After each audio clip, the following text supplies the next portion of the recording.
Hybrid GIS, combining commercial and open source GIS software to increase functionality and decrease cost.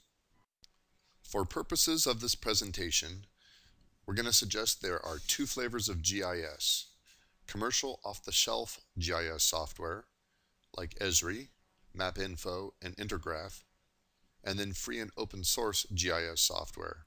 That includes Quantum GIS, GVSig, Saga GIS, and GRASS. Our hybrid GIS model is built on the core premise that commercial and off-the-shelf GIS software is expensive, but at some level necessary. And free and open source GIS is free and a viable alternative to expensive extensions or additional commercial licenses. As such, the overall goal of the project is to combine commercial and off-the-shelf GIS software with free and open source GIS software, with the end goal of increasing functionality while decreasing or avoiding altogether additional costs. Before moving on to our hybrid GIS model, it's worthwhile to discuss what it means to have free and open source GIS. Open source is the easy part. It means that the source code used to create the software application is open and available to look at, alter, modify, or redistribute. Free, in the other case, is more difficult to define, and in some cases, it's not the same as free beer. In the case of free and open source GIS software, free, as defined by the Free Software Foundation, consists of 4 elements: the freedom to run the program for any purpose, the freedom to study how the program works, and to make changes to it. Access to the source code, in this case, is a precondition. 3, the freedom to redistribute copies so you can help your neighbor. And finally, 4, the freedom to distribute copies of a modified version to others. So by doing this, you can give your whole community a chance to benefit from your changes. And again, access to the source code is a precondition for this. There are many free and open source software licenses. 3 of the most popular ones are the GNU General Public License, or GPL, the GNU Lesser General Public License, or LGPL, and the Berkeley Software Distribution Suite of Licenses, or BSD. Among the many FOSS licenses, there are 3 differentiators that set them apart.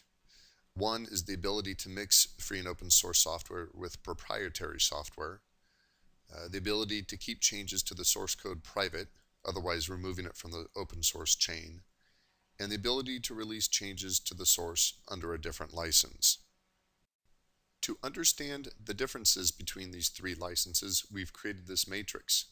The 3 columns on the right represent the 3 different licenses. The column on the left, the 3 differentiators. The GPL license is the most restrictive of the 3. The GPL license is what most free and open source GIS software is licensed under. The BSD license, on the other hand, is the most free. So, why use free and open source GIS software? I would imagine that the commercial vendors would argue that commercial and off-the-shelf GIS software is powerful, it's time-tested, it's the industry standard, and well, everyone's using it. But on the flip side, free and open source GIS software is free, as we've discussed in previous slides. The field is maturing, so it's not as young a field as it used to be, and the software applications have been tested by many, used by many, and being developed by many. And in fact, some of the same software libraries as commercial GIS is used in open source GIS. This includes the GDAL library for raster data and the OGR library for vector data. Using FOSGIS gives you freedom of choice, and then finally you can increase functionality without expensive extensions or additional licenses. Given that FOSGIS is a viable alternative to commercial proprietary GIS software, why not get rid of it altogether? Well, we would argue that commercial proprietary GIS software is still recognized as the industry standard, especially Esri products. Commercial GIS is what is mostly taught in universities. And as a potential employee, you'll find that most employers are still looking for commercial proprietary GIS skills. And finally, as a consultant, you'll find that knowledge and use of commercial GIS software is often written into RFPs, RFQs, and other contract documents. Having said that, you'll find that FOSGIS is on the upswing, and there are 4 main indicators of this fact. The first is an increase in the number of free and open source GIS projects. Second, an increase in financial support of free and open source GIS projects from governmental agencies. Third, there's been an increase in the number of FOSGIS downloads. And finally, a growing number of FOSGIS applications are connecting to PostGIS. We'll spend the next few minutes exploring our hybrid GIS concept, which consists of 2 models.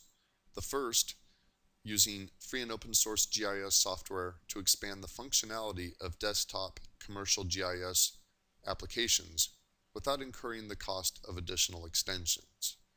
And second is a hybrid GIS in which FOSGIS is used to increase the number of GIS-enabled workstations without the cost of additional commercial licenses. Again, in the first model, our goal is to increase GIS functionality at the desktop level while decreasing or avoiding costs.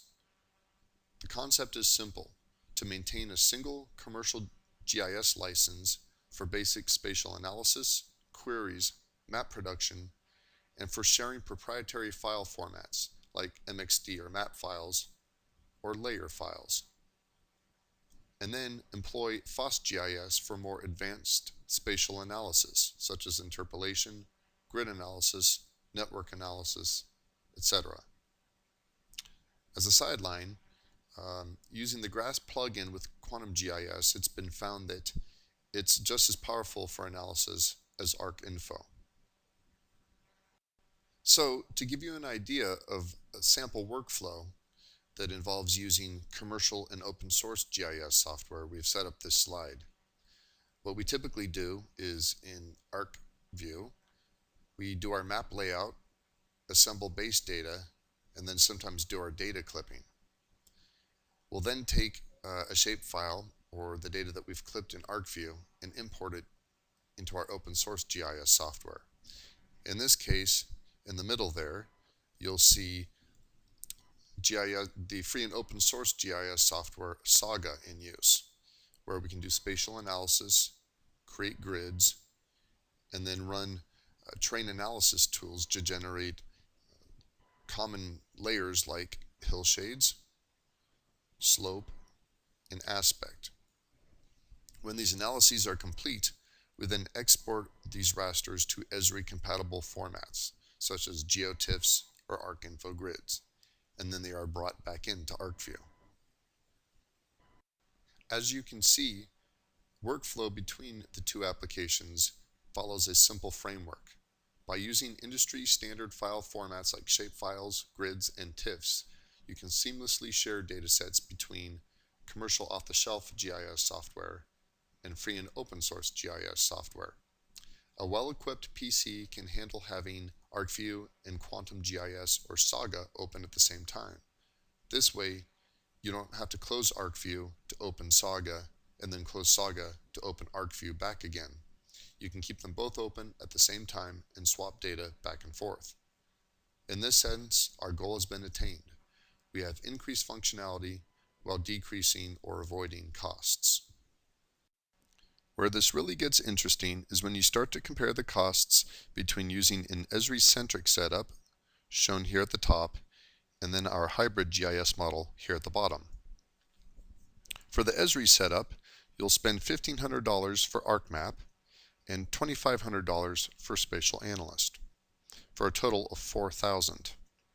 In the hybrid GIS model, you still spend $1,500 for ArcMap, a single-use license, but the Quantum GIS download is free for $0.